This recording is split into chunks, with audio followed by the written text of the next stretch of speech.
Today I have the honor to introduce the new topic around how brands and retailers are thriving with AI-powered product content optimization. We're going to hear from Purva Gupta, co-founder at Lily AI, and Josh Platt, SVP of Product at Rue Gilt Groupe. They're going to talk a lot about the secrets behind their successful partnership and how to strategically leverage AI in advertising and e-commerce. So with that, Purva and Josh, welcome to the stage.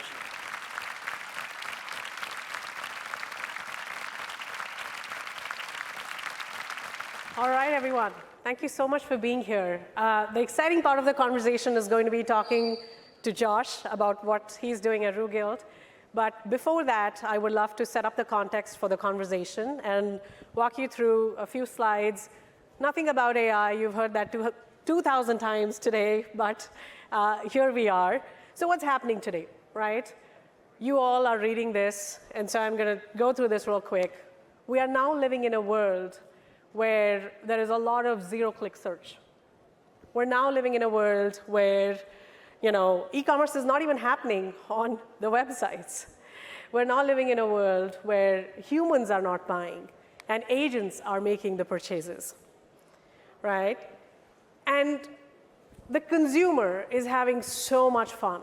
They're way ahead from us, from brands, from the technology providers, and especially as you see, the younger consumer. They are having so much fun. As you all know, this is a major tectonic shift that has happened in the world, but this one particularly is driven by the consumer adoption. I do want to spend one more minute on, or less than 1 minute, on that topic. Let's look at these two data points. This is important. If you look at the one from Bain & Company, about 80% of search users rely on AI summaries at least 40% of the times. These numbers are becoming big, fast. Look at the second one from this data from Capgemini. 58% of consumers have replaced traditional search engines by Gen AI tools. These numbers are becoming big, fast. So what's happening here, right? We are going toward intent intelligence. One of the sharpest tools today in a brand's toolkit is how do they show up? Is how are they representing their own product content so that the human can remember them or the model can remember them. And what do I mean by product content? Literally the way you're describing your products for every single channel where you meet your consumer needs to have the words that the consumer cares about. If you look at this specific product, so for this dress, the real words that consumers are using to describe this product need to be part of your product content wherever you meet them, whether it's on Google paid, whether it's on organic or GEO. I'll use this slide to say if it's Google paid, if it's Meta paid, if it's ChatGPT, Perplexity, if it's your own website, or if it's a marketplace, wherever you sell. Everywhere that you meet your consumer, you need to have your product content speaking to the consumer in the language that they are using. We all now know, on an average, it's about 23 words that the consumers are using to describe what they are looking for versus it used to be 4 words, right? And I do want to add one specific thing here because there's a lot of conversation around SEO, AEO, GEO, AIO. Fundamentally, what it means is the structured data on your product detail page needs to have all of that specific product content that the consumer cares about, right? If it's the alt text, if it's the meta title, meta description, if it's the schema markup, you've heard all these things. And traditionally, there's been a lot of placeholder text that has been used. That has to change because you have to be found to be sold. And so with that, let's get into the more interesting part of the conversation with Josh here.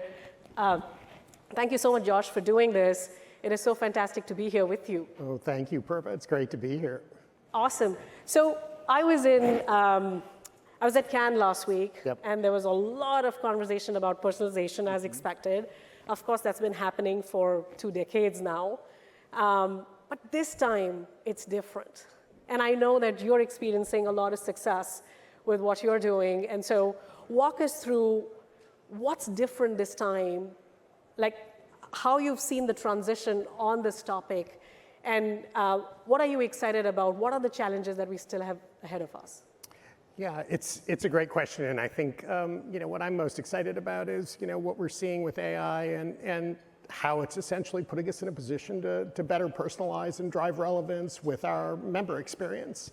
We're 3 brands today: RueLaLa.com, Gilt.com, and ShopSimon.com. And if you look at specifically with Rue La La and with Gilt, it's a flash site. And so when you go to our homepage, you're going to see what we refer to as boutiques. And all of those boutiques, there's typically about 100 of them on both Gilt or Rue La La at any given time. If we go back a bunch of years, typically merchants hand curated those boutiques. And then when you clicked into one of those boutiques, what was inside of it was hand curated. And then actually how it was organized on the page was also done by humans. And today, over the course of the last several years, we've essentially made the shift to migrating all of those experiences to AI-driven. So what we know about you as one of our members, essentially that's going to organize the sort for all the boutiques on our homepage. And then when you actually click into the boutique, what are the styles? We're starting a proof of concept where we're actually using AI to populate the styles that you're going to see in a boutique as opposed to a merchant in the traditional world. And then finally, with that PLP experience, once you click into the boutique, we're starting to use AI to actually personalize that based on your brand affinity, maybe your location, all sorts of variables that would drive relevance and then hopefully improve the member experience for our customer. So those are 3 things that a few years ago would have been done all through manual curation. Today, we're using AI to drive those experiences. And I'm going to jump into the next question, which is sort of one of my favorites here on what success you have seen with that, and how do you convince the CFO? Because often there is like, okay, we drove 10% lift, and the CFO is like, my overall business is down. What's happening here? Explain. Yeah. And so, like, how do you take that on with like new tech like this, and when you go through all the experimentation and convince the leadership? Yeah, I think, this is one area that from my perspective hasn't changed a lot in fashion e-commerce, which is fundamentally it comes down to A/B testing, multivariate testing to really prove the investments that you're making, that they're actually worthwhile. You're starting to monetize them.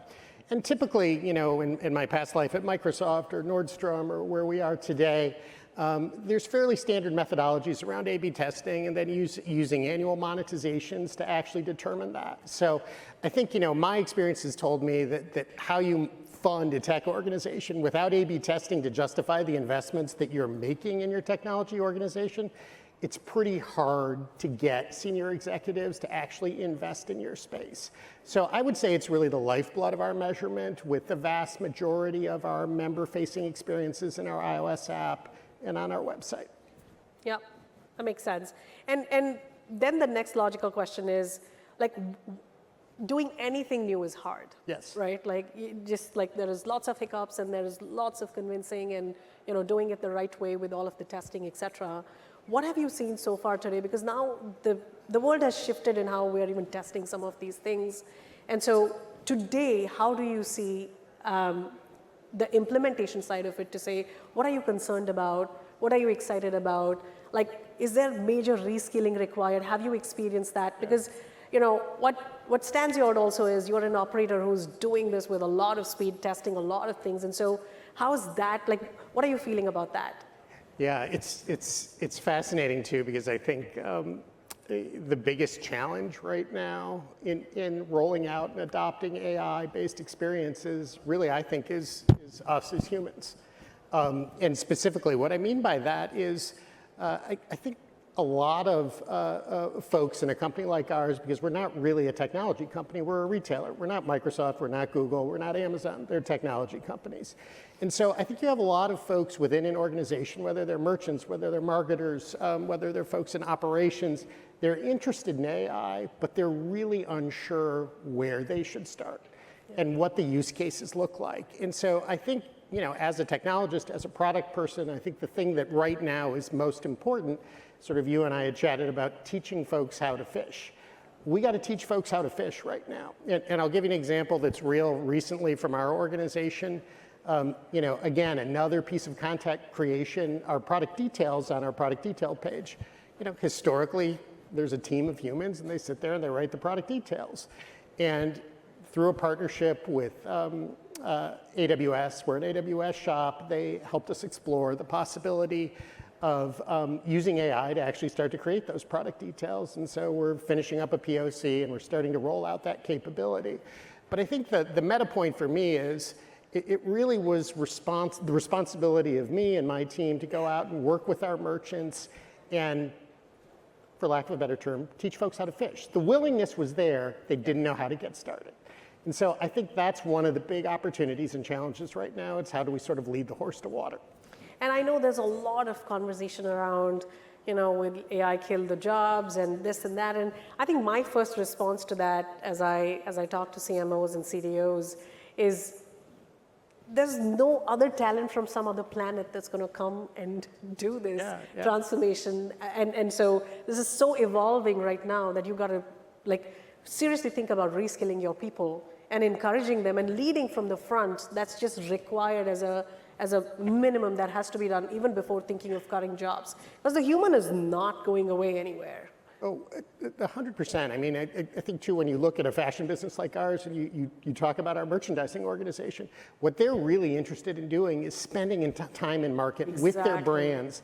They're not really interested in the operational piece of this. So actually, AI as it relates to content creation is really an opportunity, I think, for our merchants to be focused on the activities that they really feel like add value as opposed to some of the mundane operational parts of running our business. So it's really upside from that perspective. Absolutely. So then the logical segue into what you said earlier, everything is changing almost every day, with ChatGPT, Perplexity, Gemini, what have you. And so in that world now, where a lot is evolving, how do you think about how work is changing for you all? Yep. And how are you embedding that into your core organization? Yeah, it's fascinating because we're really, I think, at an inflection point as it relates to Gemini, ChatGPT, and Perplexity, I guess kind of the three of the larger AI search-based players. And I think there's two big shifts that are on the verge of occurring. And I think the first one as it relates to SEO. And SEO, pretty mature set of capabilities and experiences. Lots of agencies work with retailers and brands on how they optimize sites. As the consumer shifts to things like ChatGPT and Perplexity and Gemini, we're going to see a shift away from sort of traditional SEO. And so that creates risk and it creates opportunity. So as the market shifts to AEO, as consumers start to use search-based AI, there's potentially an opportunity to make a market, but there's also the opportunity to miss a market if you don't get on the train. So if we think folks are just going to be sitting there using sort of traditional Google for the foreseeable future, we've missed the boat. And so starting to engage, it's early days, but starting to figure out how you're going to optimize for AI-based search as opposed to sort of the traditional search experience that we see with Google or Bing or what have you. Absolutely. And I think, like we were discussing earlier, the consumer is doing a lot more, right?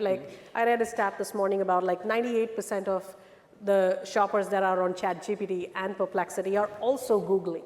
So it's not that, it's the point about the consumer is doing a lot more. And for the brand, you have to show up everywhere. You have to think about AEO, GEO, AIO, everything, all of it. And literally get into testing and doing a lot more because the consumer, again, like I said earlier, this is all driven by consumer behavior. They are driving this one because the adoption is breakneck speed. And I think, the other part of this, you and I were chatting a little bit about this, but as it relates to, what you're going to start to see with ChatGPT and Perplexity and Gemini is, we have this paradigm around Google Shopping today, which is a big source of acquisition traffic for retailers, brands, et cetera. Yeah. And what you're starting to see is the ChatGPTs and the Perplexities starting to announce partnerships with commerce companies. And clearly what they're in the process of doing is starting to figure out how they're going to create their own version of Google Shopping. AI search advertising, right? Absolutely. A new world is emerging. So as a retailer, as a brand, you really have to start engaging with ChatGPT and Perplexity as they start to figure out how they're going to monetize their experiences and start to actually get into Google Shopping-like experiences, which I don't think are terribly far away. Absolutely. So we spoke a lot about RGG. I would love to ask an overall broader question now as to how are you seeing the overall industry, the retail industry, adapt to this? Yeah. Not just RGG, but like what are you seeing overall in the industry? And what's really encouraging and what's sort of concerning or challenging still? You know, I think there's a ton of upside, I should say. I think one of the things I'm most excited about is just the ability to create content. And, you know, content creation for the sake of content creation is kind of who cares. But as a product person, what I'm interested in is how do I improve my member experiences or our customer experiences? And so that simple example of how you can use AI to improve your product details, create some romance copy, how you can use AI to improve your imagery, all these other things. It's ultimately about improving the member experience for our business and thereby hopefully driving some conversion and AOV and some positive business outcomes. And so I think in the content creation space, there's just a world of possibility with how you can improve your consumer experiences. There's another, I sort of refer to this as the holy grail opportunity when you work in fashion e-commerce. You know, for those that aren't in fashion e-commerce, typically you see anywhere from a 20 to 40% return rate with most retailers. And a lot of that has to do with size and fit.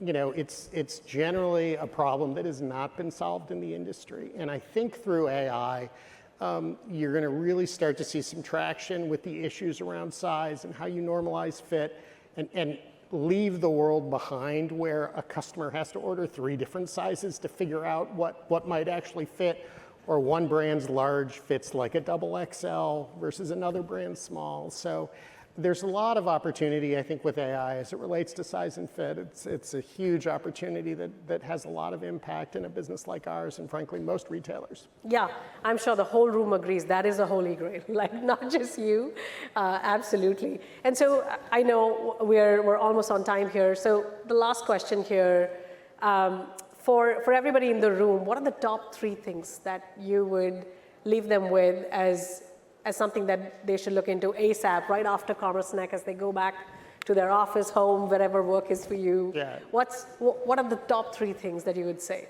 Well, I think, you know, first and foremost, you're here, which is a good start. And what I mean by that is being curious. You know, I think about the relationship that Rue Gilt Groupe has with Lily. You know, it started through a mutual connection, and you have a conversation. You discuss the opportunity, and the only way, as I like to say, that you find these opportunities is to get outside your 4 walls. You're not going to be able to stay engaged in what's going on in a space that's as disruptive as what we're seeing right now with AI by sort of being in your virtual 4 walls. So getting out, whether it's conferences, talking to solution providers, I think a great opportunity. I just referenced, you know, we're an AWS shop, you might be an Azure shop, you might be a Google Cloud shop, it doesn't really matter. They're really at the forefront of these technologies. They have all sorts of resources and capabilities. If you engage with them, you might actually find some opportunities where they want to do some partnerships as opposed to, you know, just running your website. You know, there's actually a lot going on there with their capabilities and platforms. And, you know, I think for me, I think the last part of this, the most important part, arguably, is being a change agent in your organization. You know, back to this idea of teaching people how to fish.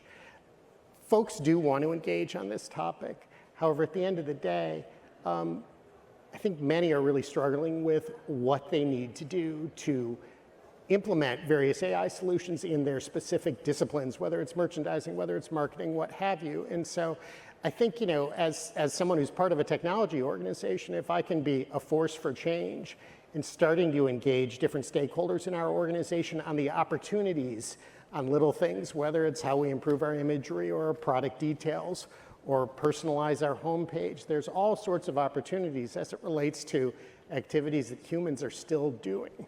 And I firmly believe the machines are going to do a better job than the humans, and that's a conclusion I've come to. I think we should make that a little bit whole. Machines will do some things really well, better than the human, and then some things humans will still do better than the machines, for sure. This was fantastic. I'm going to do my quick, literally 10-second of the 3 things that I'll say. Number 1, please focus on product content optimization in your tech stack. Very, very important to do. Number 2, you have to prioritize the content on the PDP. Super, super important. Whatever you call it, you've got to do it. And then third, please start with Google Ads. Don't stop there, but definitely start with Google Ads. That's all from us, and we are right on time. Thank you so much, everyone.